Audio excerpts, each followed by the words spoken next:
Hello and welcome everyone to the Strategy for Success, the podcast where we explore career journeys, industry insights, and success strategies to help professionals grow. I'm your host Anand Pandey, and today we have got a very special guest with us. Joining us today is Rupinder Singh, Associate Product Manager with Blackhawk Networks. He's a seasoned product manager who has a wealth of insights on product management career to share. And in this episode, we will be discussing product management as a career, job market trends, career challenges, and how to succeed in this career.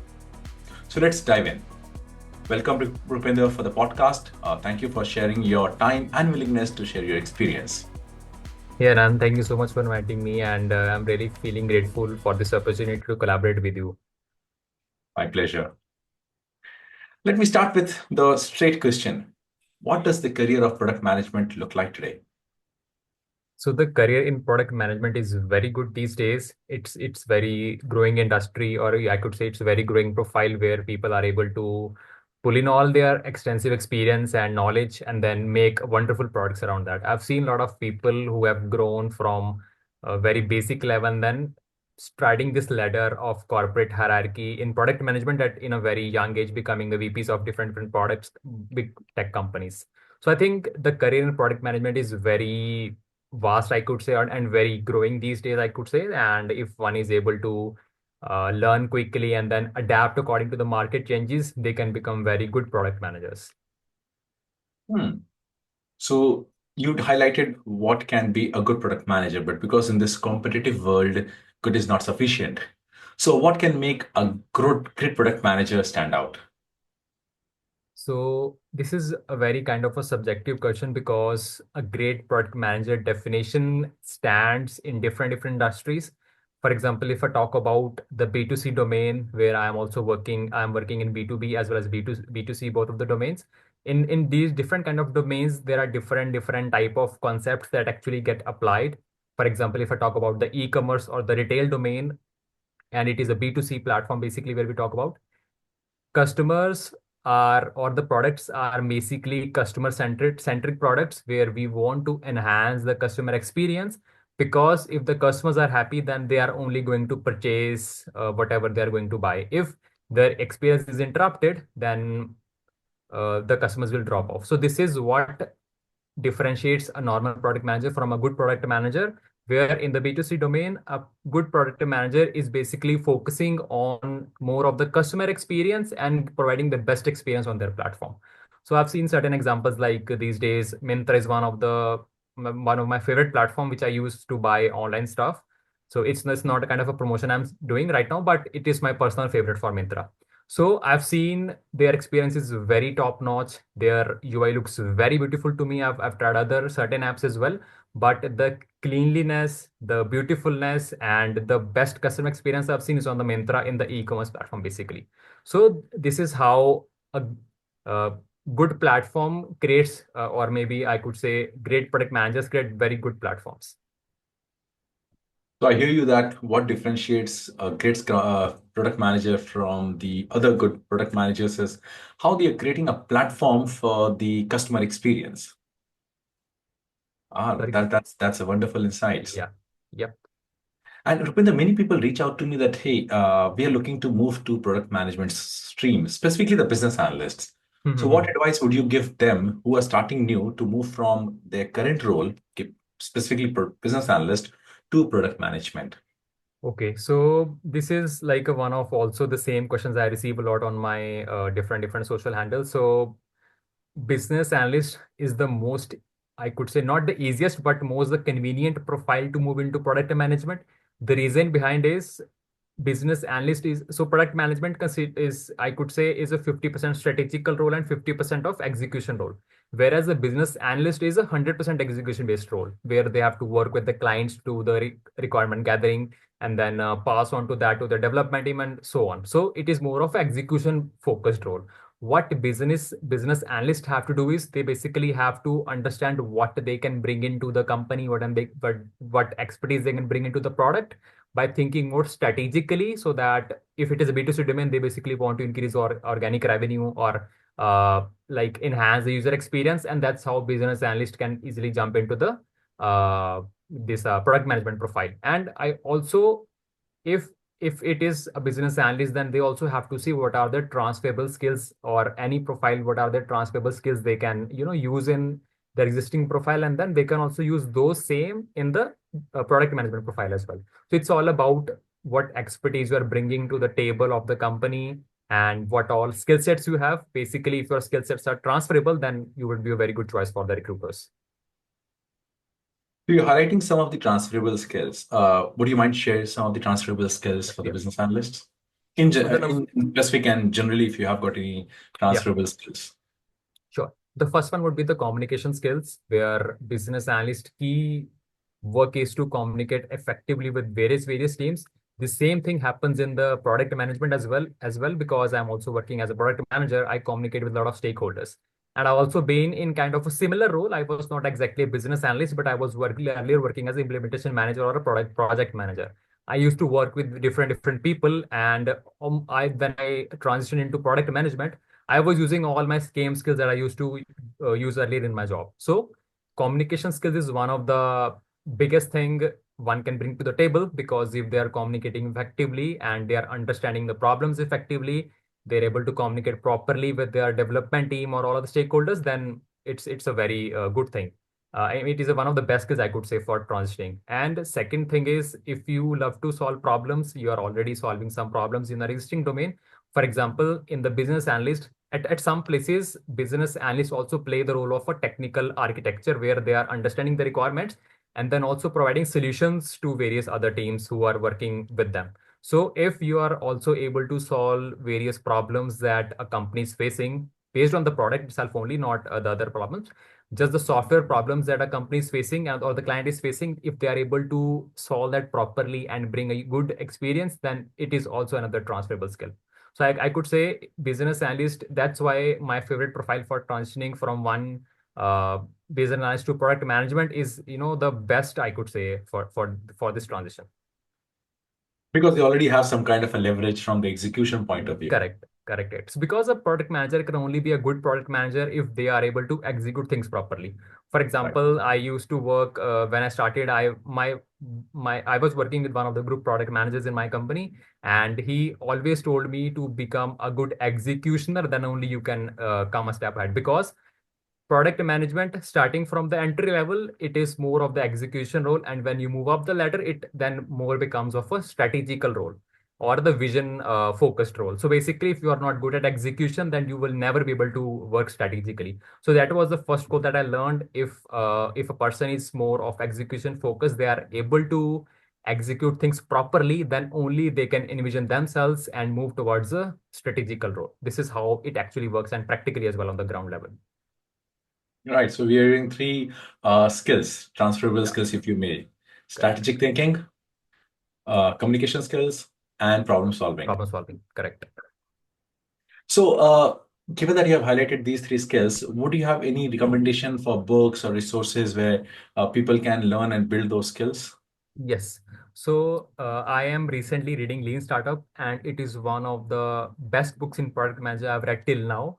I do have a list of the books which I can also share. The number one is Lean Startup, which I'm already talking about. So it is more for those product managers who are actually either starting from scratch, who are building a products. Yes, this is the one I'm talking about. Yeah, yeah. So this is one of the best books I could say, if a person has no knowledge on how to build a product from scratch or how to build a product in iterations. This is a very good learning from them. I mean, even if they're not building something, they should definitely read this book, because the insights that have been provided in this book are really, really good. Because I have also improved a lot when I started reading this book. I'm applied the same methodologies in my current role as well, and I'm definitely seeing the best results I could have. And customers are also very happy based on the things that I'm doing currently, based on the learnings from this book. And this is a gem for the product managers. And then moving forward, like I have also shortlisted certain number of books, and in my list, the next one is Inspired: How to Create Tech Product Customers Love. Basically, it is one of the books that was recommended to me in the past months by some of my mentors. Basically, I'm continuously working with a lot of people. I love networking. So some of the individuals have recommended me this book, and then another one is Ordinary People and Extraordinary Products. It's basically more of a kind of a leadership or management level book. if a person is looking forward to do a jump in their career, then definitely they should read this book as well. So three, I could say, I'll repeat these names. Number one is Lean Startup, and then second one is Inspired, How to Create Tech Product Customers Love, and then third one is Ordinary People and Extraordinary Products. So these three books, if one is able to read, and then definitely uh, they would become a sea of knowledge in product management. Awesome. Yeah, We'll put the book names in the comment yeah, specifically. And I've got one more book that I may want to recommend from my side, which I yeah. generally do, is this one, Product Management Simplified by Guru Oh Charan. yeah, this is I found another it as amazing book. helpful, Yeah, yeah. At least for people who are just starting their journey. correct. Yeah. Rupinder, the landscape is changing for every jobs, and I see there's a huge change happening for the product management space as well. Right. So, how do you see the landscape changing from your lens, and how can people make their career future proof? Okay. So there are different, like I also mentioned in the start, that there are different sets of product managers currently, and the landscape is more changing on different sectors. For example, if I talk about currently, AI has taken over the entire industry, and I have seen a lot of product managers now shifting to this artificial intelligence and machine learning part. So, if one thing that their career is in, a little bit of strain, they're not getting promotions, or like they are stuck somewhere, then definitely they should try to upskill. And the upskill thing is basically they should be focusing on the industry trends. The number one would be, I could say, artificial intelligence, which is a very hot word right now, and I'm seeing a lot of companies hiring for AI product managers who have expertise. And this is one of the, I think, best things to keep your career as future proof, because with the changing market trends, every product manager, I could say every individual, has to like jump onto that and keep themselves updated. And second thing would be, I could say, for the growth product managers, because a lot of now companies are more trying to scale up their career, scale up their products. For example, if I talk about Indian startups like Misho or Zomato, and these kind of companies are actually now trying to, bring a lot of scale into their businesses. So growth PMs are now required at that place. So if you are already in the product management or aspiring to become one, then this should be your another key focus, that you are planning to grow the business of the product or the company. And that's how your profile will stand out, and you can simply like create some products. Basically, we can have the discussion after that as well. But these two are the key things. And then third one would be the fintech or the SaaS product managers.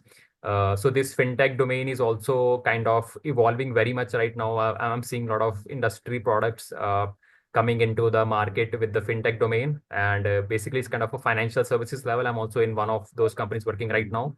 And SaaS is like from the traditional times when management was not even heard. So SaaS products are coming from that time. So if you are very good at handling SaaS products, you have done a lot of product management in the or you have worked in the SaaS companies, then it should be your one of the biggest skill set. I would also recommend here that if you are working in the B2B sector, and then you want to transition to B2C, then there would be certain gaps in that, because B2B product management is not similar to B2C. There are certain huge differences which we can discuss. So number one, I will quickly share one example how it is different. The first thing is, in the B2B product management, your customers are never your users, or they can be your users, but they cannot be your users. So what I mean by that is, for example, Anand is owner of Target Agility, and he wants to buy a financial system for his company. So let's say he is the decision maker of this Target Agility, and Anand buys a product which is basically for accounting. But the person working in Anand, let's say he's an accountant or a chartered accountant, he would be that person who would be using basically the SaaS product. So Anand's CA is the person who would be using that product, but Anand is the sole decision maker of Target Agility or the financial product. So Anand is the customer, whereas the CA is the user. So this is how B2B differentiates from B2C. In B2C, I am just building a product for end user, like I am using Myntra, so I am creating it for the direct person. Yeah. So this is how, like, there are certain other aspects to this B2B and B2C as well, which we can discuss later. But this is how it differentiates B2B from B2C. And it's very critical to understand how you want to handle those challenges, how your like first principle thinking comes into picture, how your customer centric mindset comes into picture, and this is how it evolves. And then last one I could say is the e-commerce or retail, where it is focus on the B2C side. Again, I like explained that it is more focused on the customer experience, where a product manager has to be more focused that customers, whatever they are going through, their purchase flow or their entire basically their purchase funnel, they are basically improving experience at every aspect of the step that basically following. So in e-commerce, basically, I will quickly give one example. So there are certain steps that you follow in B2C part. For example, I'm buying, I will add a item to the cart, and then I will go to the payment page, do the payment, and then my order will be placed after that. So this is how this is called as a purchase flow in the B2C basically. So this is how one product management should focus, that you are continuously thinking from the end user point of view, you are continuously thinking from their angle where they are facing the issues, and then only you would be able to become a great product manager. And this is how in different domains, how your future will become, like basically you are secure, that you are basically uh, on top of things, you are doing everything what a customer loves, and you are basically giving them the value of their product and showing them the value of the products. There are certain other concepts, like product management is not a very small topic, it is kind of a sea, and I'm also trying to drink that sea right now. But yeah, it will take me a lot of years to basically drink that. So yeah, like the product management is very vast, I could say, a profile where there are certain uh, I could say a lot of concepts in that basically, which we definitely, I learn everything daily. I follow certain articles, I follow certain mentors on the different social media handles, and then I'm able to learn a lot of things on that. And every day it should be a target. If you're aspiring to become a product manager from a business analyst or some other profile, it should be one person's target, that every day you have to learn something and then make notes of it so that you don't forget. And then this should be your plan to learn about product management and keep your career future proof. I hope I answered the question. Yeah, very much insightful. And specifically the way you emphasized on the different mindset that you need to have as the retail product manager, B2C versus a B2B product manager, and how you differentiated between a customer and and a user lens. Because as a product manager, it's all about customer experience, right? At the end of the Correct, day, correct, you're correct. creating a great customer experience or not. Yes. Rupinder, you touched one point about AI and ML. So I Mhm. was just curious, and this is very often asked by business analysts and others also, Mhm. like how much technically a product manager need to be aware or hands-on on AI and AML? Okay. So this is also very another interesting question. Thanks for asking this, Anand. So basically, artificial intelligence is currently at a very booming stage right now. A lot of companies have been bringing a lot of different products, and I'm seeing like in the upcoming 1 to 2 years, most of the startups that have actually started in the AI might go bankrupt, or they might not be able to continue forward. Why? Because the advancements that we are seeing from the OpenAI or DeepSeek or any other big names that we could call in the AI industry, so they are always trying to. They started with a very small product. So this is what Lean Startup also teaches. Okay, they started with a very small thing. Now they are expanding their area in the industry. So for a product manager who is trying to be an AI or ML product manager, basically they need to be aware about all the basics. And like basics, for example, if I talk about natural language processing in AI, what is that? Basically, they have to conversate with the AI in the human form. So this is what natural language processing means. So basically, they have to be aware about all the basics of artificial intelligence. I'm not saying that you should be very much clear about all the technical aspects, but at least the product manager should be aware about all the basics of AI. And machine learning basically goes into more of the technical role, which we call as a data analyst role or data scientist role. So I think if someone is switching from that profile to PM, then it would be a very game changer for them. Basically, they have all the technical knowledge and they will not face any issues. But if a person like me who's coming from not so much technical background, I'm still an engineer, but I don't know anything about machine learning. Okay, I'm still trying to learn that. But if I'm coming from that aspect, like I'm a core or a functionality based product manager, functional product manager, I could say. Okay, for me jumping into AI, I might have to be get trained onto AI by learning most of the concepts, because I'm already learning that. And I've also created one small project by myself, like simply with the help of ChatGPT.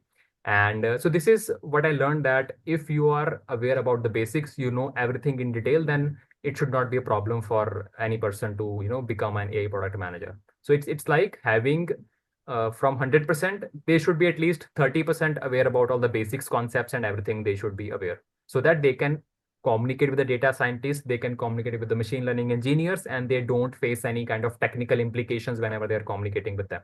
So this is how the communication plus the technical depth comes into picture for a product manager. Wow. So you may hate AI, you may love AI, but you You have to have to love be, AI. yeah, At least that you can talk to people who are talking in right. that language. Correct, correct. All right. So, given that you have got a huge experience on product management, what would you give an advice to aspiring product managers who want to accelerate in their career? Okay.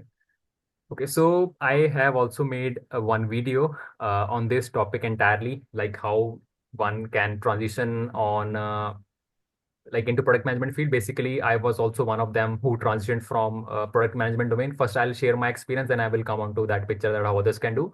So I was working as an implementation manager in my current company, Blackhawk Network, and then I applied for an open role in my company itself. Then I transitioned internally. I switched from implementation management to that product management profile.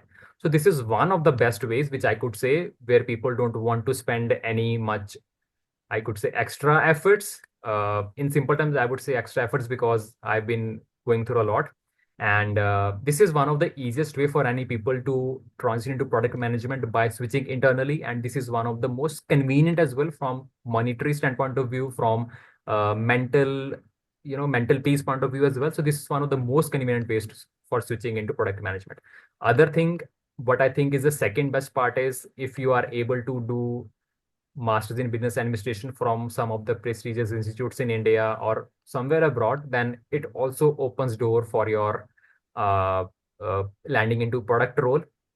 Right. But this again will come into picture that you are able to show your transferable skills to the hiring company, that you are a good product manager and you can do a lot of things, and you are bringing a lot of expertise to the table. So that is another way how you can transition. And the third thing, which is like a very common people are following these days, is like applying to the roles. Uh, Applying to the roles outside of your company, because you're, let's say you are working in a service based company right now and there are no product manager in that company. Okay, then you have to try outside. So what you should do is, if you are still lagging and you are not getting calls while you're trying to transition, then I would simply say that change your company, go to a product based company where you see there are openings of product manager already there, and then you are trying for the same role which you're currently working. And then after staying there for like 6 months, 10 months, start showing your interest in those companies that you want to become a product manager. And the chances are very high that your company is going to give you a chance if you are able to clear the rounds of interviews and you are able to transition into that role internally. So this is how actually works. And last one I would say is, if if uh, if you want to give your best shot, then you have to create your product for portfolio. By product portfolio, I mean that you are continuously uh, solving actual problems of any of the products. For example, if I say Misho is currently, or maybe I'll say one example of healthcare industry, that people are not able to catch up, or maybe there's some problem with some product that existing and you know about problem of that product. Then try to create some innovative solutions around that. uh, add those solutions into your portfolio, which is publicly accessible, and you have mentioned that portfolio in your resume so that recruiters can see and click on that link and see your product portfolio. And that's how you build your product portfolio, like where you are showcasing your knowledge, you are showcasing your problem solving skills, you are showcasing your product or customer centric thinking, you are also showing your first principle thinking. So this is how it actually works. And I would again repeat, transitioning internally would be the best case if you are able to do that, because it is more convenient. And if you can afford MBA from prestigious institutes, you can spend time. If you are young in your age, then definitely try to do that, because that is another good option. But if you're trying outside, there are a lot of implications you could face, like if you are currently at 10 plus year of experience, your package is approximately at 50 or par that, you are working in a technical profile, then you might face challenges because product managers don't get actually paid by at that level. So it can range from 18 to 30 at, I could say, as per the industry standards. Then you might face some issues, landing into PM role. Then you might have to try for senior PM, but chances are less at that point of stage. But if you are young on, then definitely you should try internally first. And you could also take the risk of trying externally as well, because chances are, in startups, you will definitely get an easy chance that when you're trying to transition, you can go to the startup and then work for some time at that place, like 1 to 2 years, learn all that what company has to offer you, show them the value that you are bringing to the table. Then definitely it would be win-win for both of the parties, and then move forward in your career after that. So I think this should be the game plan for anyone transitioning from one profile to another into basically product management. Wow, that's a great career journey you have shared. First, try internally if it's possible, get for a higher education, Correct. and then if nothing works out, try somewhere Then outside where you externally, get yeah, real yeah, hands-on experience on product management, right? Because many people have got lots of knowledge, but when the rubber meets the road, then they realize that the knowledge is not applicable in the real world, and they yeah. need to get that real world expertise and experience. Correct, correct. And this could also come into picture that when you were trying externally, based on that what you have said, hands-on experience will also teach a lot of things to you, because internally you might be able to clear, let's say, 3 or 4 rounds. Sorry. But when you're trying externally, the interview can be totally different, because I've seen personally as well that whenever you're trying to a different role, if you are in the product management, then basically recruiters are checking more about your alignment with other roles. But let's say if you are trying externally as a fresher, then questions would be very different, that how are you going to design or solve some problem by asking you guesstimate questions or case studies or something like that. So it would be totally different experience for you. I will say that definitely try out and try internal as well. Don't stop and don't wait for one company to call you back. Keep trying. You will definitely get that offer that you've been looking for. So just it's about keep trying, and then you will definitely succeed one day. The same thing that we apply in our real world also, like keep building the features and see which one Yeah. works for the customer. Yeah. Right. Rupinder, we have a lot to talk, but we have limited time. So how Yeah. can listeners connect with you or seek mentorship in this field? Okay. So there are a lot of mentors available in the industry these days. It totally depends. I could say if you're looking to do some course online, then definitely go for that. But I could say that most of the courses don't provide placements, because obviously it's not there in their control as well. And actually talking about placements, that's how the MBA comes into picture, that in MBA colleges are promising placements. But whenever you're trying to go for any course offline, then it will not make any sense if someone is saying that we are going to provide you placements. If they're doing that, that is really good if they can help with that. But I could say just go from that thinking that you are only going from the learning aspect. I also did one of the very expensive course on product management, and that's how my knowledge horizon basically expanded. And I really got some good insights from that. So I could say from knowledge point of view, those courses are very good. But if you're going just for the placement sake that you want to land a job, then it is not a good choice at all. So there are two aspects to this one. And then there are other mentors on LinkedIn like Akash Gupta. I follow him daily. And then there is Shravan Tiku. And then on YouTube also, Exponent is one of the biggest channels of product management. I also have my channel with the name of Rupinder Singh PM. So anyone can connect with me on LinkedIn with the same name, and then on YouTube as well. So different people. There are a lot of people who I follow on LinkedIn as well, from where I keep learning a lot of insights. So it's all about digging into the industry, digging into the lot of platforms where you can make most benefit out of it. It's not like you are using Instagram and then you are asking, oh, then you're thinking, how will I create crack into product management? You should be digging deep into LinkedIn, and that's how you will get to know how you will going to crack into product management. You should be laser focused, I could say. And that's only how I got into product management, because I was completely focused when I started interviewing internally. I had to prepare a lot, because I went through a rigorous interview process, and that was not easy for me, because when I was switching jobs in my implementation management or project management, it was not that level of hardness, I could say, in the interviews, because I was aware about all the concepts in project management, and I was easily able to crack all the interviews. But when I was appearing internally, I faced a lot of challenges. But with the uh, the tips that I shared with the customer centric mindset and all those things, I was able to crack the role internally. So that's how one should be aware about that. So yeah, that's it, I could say. I liked you one point, Rupinder, when you said that we should be laser sharp on from whom are we learning, because there's so much information available across the net that we might get lost in the ocean. Yes, right. So some of the mentors that you have mentioned, including your own, so I'll be putting the names of those into the comment. Yeah. Wow, what an insightful conversation. I would have Yeah, loved to have this whole evening have with this, but I know that we have our limited time. yeah, But we still covered so much today, right? From the job correct. market to the industry trends and to the practical advices that professionals should be looking forward to grow in their career. Right. Once again, Rupinder, a huge thanks to you for sharing your journey, your experience, and the valuable advices that you have given. I'm sure the insights that you have provided will be very helpful to the professionals who are looking out. I really hope. Yeah. For the others who are watching that, if you enjoyed this episode, don't forget to subscribe to the YouTube channel, Strategy for Success, and share it with someone who might be finding benefit from this. And if you're currently navigating to the job transition or have questions, feel free to reach out to us. Thank you for tuning in. And until next, keep learning, keep growing, and keep moving forward to your career journey. See you in the next episode.